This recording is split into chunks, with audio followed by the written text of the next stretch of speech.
মৰমৰ ছাত্ৰ-ছাত্ৰীসকল, আজি আমি নৱম শ্ৰেণীৰ অধ্যায় 6ৰ অন্তৰ্গত প্ৰাণী কলাৰ এবিধ প্ৰকাৰ সংযোজক কলাৰ বিষয়ে আলোচনা কৰিম।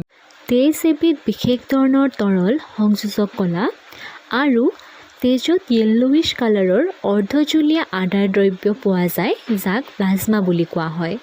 আৰু প্লাজমাত বিভিন্ন ৰক্তকোষ যেনে লুইড ৰক্তকণিকা, শ্বেত ৰক্তকণিকা আৰু অনুচক্ৰিকাবোৰ উপঙি থাকে আৰু এই ৰক্তকোষবিলাকৰ নিৰ্দিষ্ট কিছুমান কাম আছে।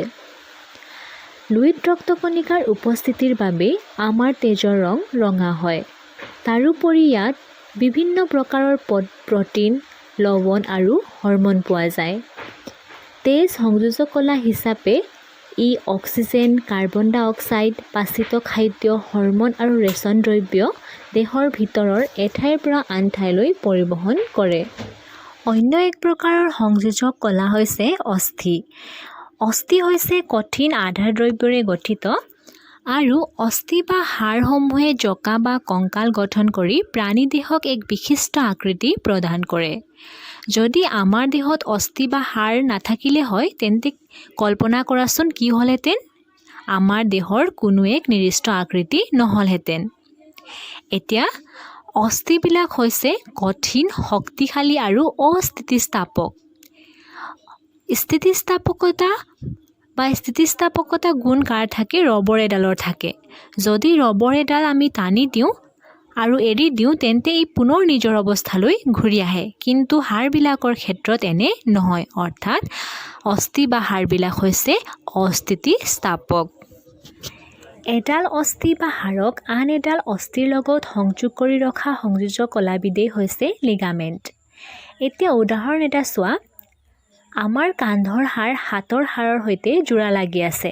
ঠিক তেনেদৰে শৰীৰৰ বিভিন্ন অংশৰ হাড় এটাৰ সৈতে আনটো জোৰা লাগি আছে আৰু এই জোৰা লগোৱা কামটো কৰিছে লিগামেণ্টে। লিগামেণ্টসমূহ অতি কম আধাৰ দ্ৰব্যত পোত খাই থাকে।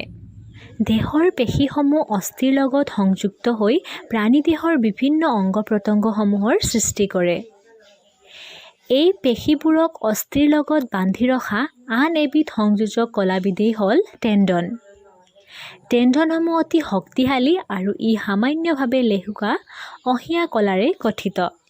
ছাত্ৰ-ছাত্ৰীসকল, ঘৰত তোমালোকে দুষ্টামি কৰি মাৰ পৰা কাণ চেপা নিশ্চয় খাই পাইছা, নহয়নে?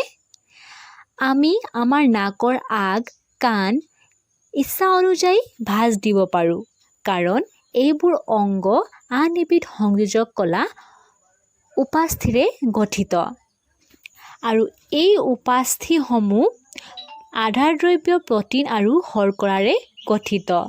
উপাস্থিসমূহ নাক আৰু কাণৰ উপৰিও হাত আৰু ভৰিৰ আগভাগৰ অংশ, ট্ৰেকিয়া আৰু লেৰিংছত পোৱা যায়।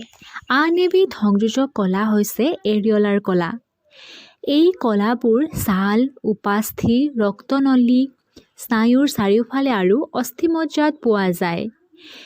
এই কলাই কলাৰ ক্ষত অংশ মেৰামতি কৰে আৰু এই কলাই আভ্যন্তৰীণ অংগবোৰকো সুৰক্ষা প্ৰদান কৰে।